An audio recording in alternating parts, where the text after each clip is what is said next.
Yes, I feel very safe in Belleville, but more importantly, I feel very extremely safe in my own home. I thought it was pretty tragic to hear that he didn't feel safe and he was fearful in his own home.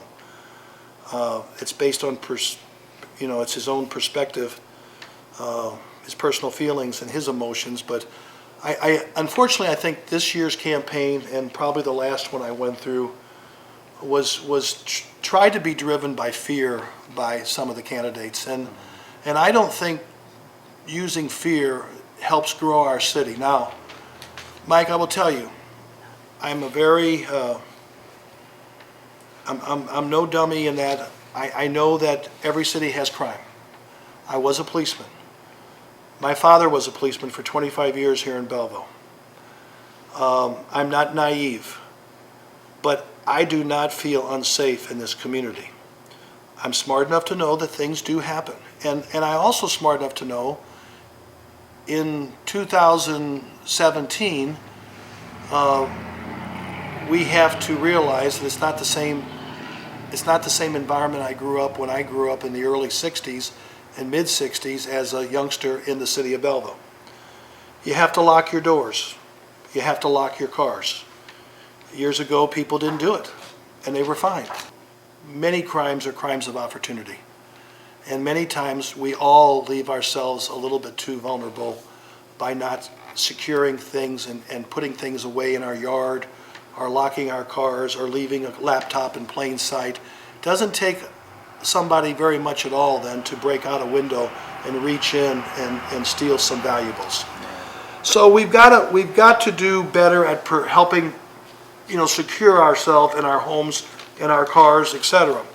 We all have a part to play in this. Belleville's the largest city, and it's the county seat, largest city south of Springfield. We have a great police department. We're up to 85 sworn officers, and they are well trained, and they're more educated and more have more different technical skills today than ever. Our police department solves the vast majority of the crimes that occur in Belleville. They figure them out and they apprehend the people. I'm very proud of them. But I think we have to realize that the community also has a part. We have to be engaged, as many people are, to report crimes, things that are suspicious. We need to be involved and get ourselves involved in our neighborhood watches. We need to talk to each other. Good communications with your neighbor and with the police will solve many things. I'm a firm believer that fighting crime is not always just by hiring cops, but it's by working with the neighborhood programs that are providing some of these opportunities for children to be involved in, especially some of the at-risk kids in the summer times, the day camps, or some of the after-school programs. If you have positive alternatives for children to be engaged in,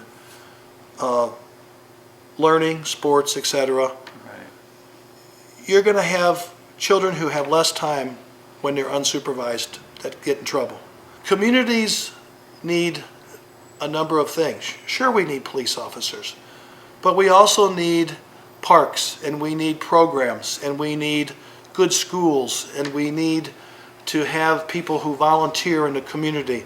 Because when you do those things, you create an atmosphere where good people want to live, and where people who might be borderline to be drawn to some wrongdoing or some temptation of things, these kids, they will tend to be introduced to positive things. And so, there's a lot of balance. It's not just hiring cops. It's about, having a community, being a community of character.